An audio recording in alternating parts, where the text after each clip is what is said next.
Shalom, my sister and brother. All blessings to you, each and every one of you. I pray that you all have had an amazing day thus far. Listen, yesterday I did a video on restoration. God is going to restore. And in my study time today, Joel 2:25-26 came up to me. And so I read that. I know what it is. God is going to restore all that the locust has stolen from us, right? I just want you to get excited because I did, some research and just praying and listen to what God brought to me. The conclusion of Joel is that my people shall never again be put to shame. Everything that you lost in this season, God is going to restore. Now, God must deal with our sin, but to those of us who repent and turn from our evil ways, turn from things that have kept us from being close to God, God is going to restore us. In this season right now, so many people are losing homes, they're losing jobs, they're losing resources, they're losing a lot of things. But for us, God's children, this is the time for him to favor us. This is the time for him to restore all that we've lost in a season. This is a time I think that God is restoring and is building up his kingdom, is building up his children. And I want you to know this. The Bible tells us, I think it's in Matthew 24, that the hearts of many in this time will wax cold. Things will happen. Famines will happen. Earthquakes in diverse places will happen. And a lot of people in the earth right now are getting fearful. They're like, God, what's going to happen? What's going to happen? But they won't turn to God.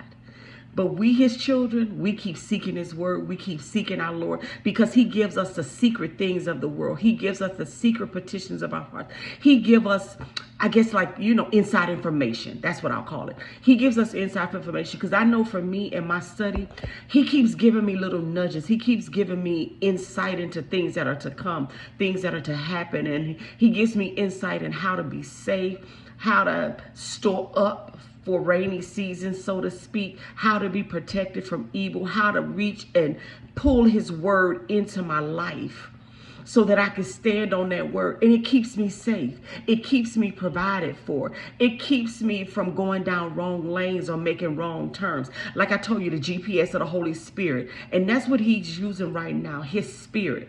He said in the last days, he will pour out his spirit among all flesh. And that's what he's doing for his children. So I want you to be in the number. I want you to read Joel 2:25-26. This is the time that God is going to restore his people. And, part of that restoration is like green pastures where things that were dull, things that were dying in our lives, businesses that were going down, failures that we were experiencing. It is time for those things to now spring forth, rise up, to turn green again. Right now we're entering the fall season, right? And so what happens in fall? Leaves start turning brown, they start dying off, they start falling off. But significant for us when God restores, things that are dying for the world, they're not going to die for us. Things that the world is losing, we not going to lose. We are going to be like vines that bear fruit in Psalms 1. We're going to bear fruit in our season. This is the season of the children of God. And what I want to encourage you with this, not only are you going to bear fruit in the world, but your spirit is going to be restored. Your spirit is going to be refreshed. The things of God are going to well up in you, and you're going to know how to navigate this life. You're going to navigate hard times where people are going to be falling off and they're going to seem lost per se in the world. They're not going to know what to do. Because you're a child of God, it's going to well up in you to know what to do, where to go, where to be, how to lean in God, how to have your needs met, how to be healed of sicknesses. There's just going to be things God going to tell you to do that's not going to make sense to your natural mind. But because you follow God's leading and you don't follow the ways of the world, and although it may seem crazy logically, I know that my God is bringing me this. So I'm going to follow what God is telling me to do. Remember when he told Moses, when Moses was at the Red Sea in Exodus 14, he told Moses, why are you crying out to me? Keep moving. And in the natural look like, but how am I going to get past this Red Sea? There are going to be some things that God is going to tell us to do right now in this season that's going to look outlandish. But because we're going to move and we're going to follow his leading, he's going to be able to do supernatural things for us, his children. So again, I just want to encourage you this. Whatever God tells you to do in this season, it may look crazy to you. Don't look from your natural eyesight. Look in the spirit and know that this is going to be a spiritual thing. This with God is a spiritual walk. And in order to have things to be restored to you, you're going to have to follow the spirit. It's going to look crazy, but don't you worry, my sister and brother. Noah, he built a boat. He built that ark. It looked crazy to the world. And what happened? They all got flooded out. Follow the spirit, that leading, that thing, that nudging, that insight that God is giving you. Follow that. It may look crazy to the world, but my sister and brother, because we are children of the Most High God, remember this. We're going to be saved like Noah was. We're going to have all of our needs met. We are going to be healed. We're going to be delivered. We're going to be provided for. There's going to be nothing lacking, nothing missing, nothing broken in our homes, for our family, or anything attached to us is going to be blessed. This is the season for God to restore everything that you lost. I want you to put down in a comment, I will believe the report of the Lord found in Joel 2:25. God is for you, my sister and brother.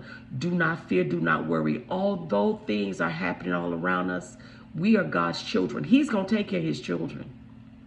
He's going to take care of us. And I want you to remember that, and I want you to stand on that. For those of you who are new to my channel, I appreciate you. I thank God for you. God led you here. And I want to be an encouragement to you to know this. God loves you. God sees you.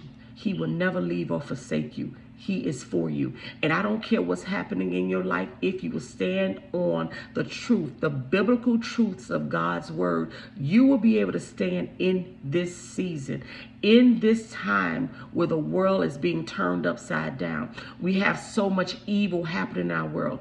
Because you believe in God, because you stand on his word, because you believe in the Lord Jesus Christ who died for you, and you consider him Lord of your life, and you seek Jesus on the throne of your life, you will be saved.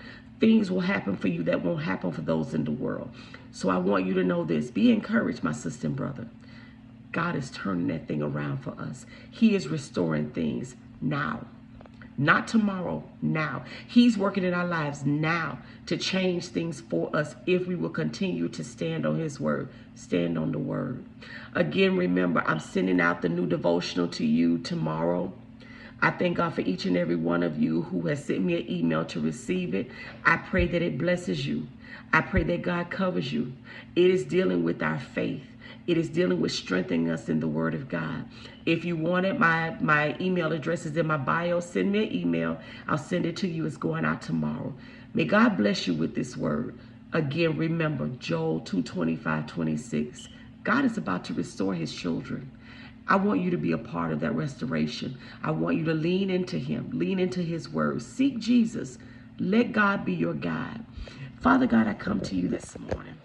Not this morning, Lord, this afternoon. I'm just kind of waking up. But I come to you, Father God, giving praise and thanks to you for your faithfulness. I thank you, Father God, and first and foremost, I want to acknowledge my sin, the sins of my brother and sister, Father. We confess our sins to you.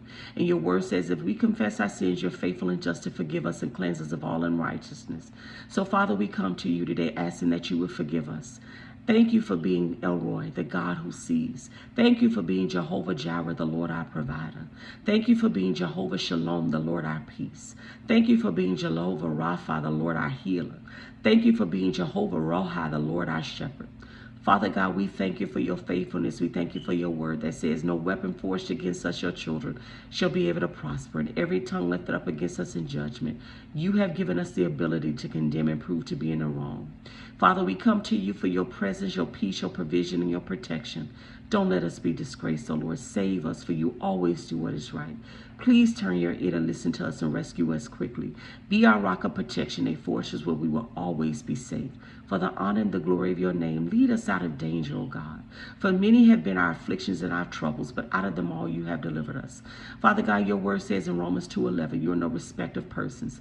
Jabez prayed to you and asked you, oh, that you would bless him and enlarge his territory and let your hand be upon him. So we come, Father God, knowing that you show no favoritism. And we ask that God, oh, that that you would bless us indeed and enlarge our territory. Let your hand be upon us and keep us from harm so that we will be free from pain. We thank you for your grace, your mercy, your love, and your faithfulness. We thank you for your protection. We thank you for everything that you provided for us today, Father God. We thank you for your peace, oh God. We thank you for your covering. We thank you for the legions of angels that you commanded concerning each and every one of us today to guard and protect us and our loved ones in all of our ways. We take this opportunity to pray for all those who despitefully use us, who speak negatively about us, who have tried to cause us harm. We thank you for your shield of protection. We thank you for the full armor that you have blessed us to put on today, oh God, that we were protected from the enemy. We ask that you would help us daily to hold up the sword of the Spirit, which is your word, God, and stand in that word no matter what we see. For your word says the just shall walk by faith and not by sight. And we know that we are justified because we are in Christ.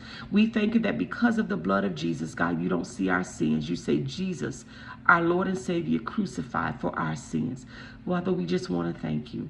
Father, we love you. We give you our lives, Father God. We lay down our desires, oh God, and we pick up your desires. For you said that, God, you would give us the desires of our hearts, meaning you would give us what to desire, Father God. Not the desires of this world, not worldly things, but what you desire for us, oh God. And so we thank you for your faithfulness to give us the desires of our heart, Father. We ask your continued blessings in the mighty name of Jesus, our Lord and Savior. Amen. You all be blessed today. And again, remember, God is restoring us, his children. Blessings to each and every one of you. Shalom.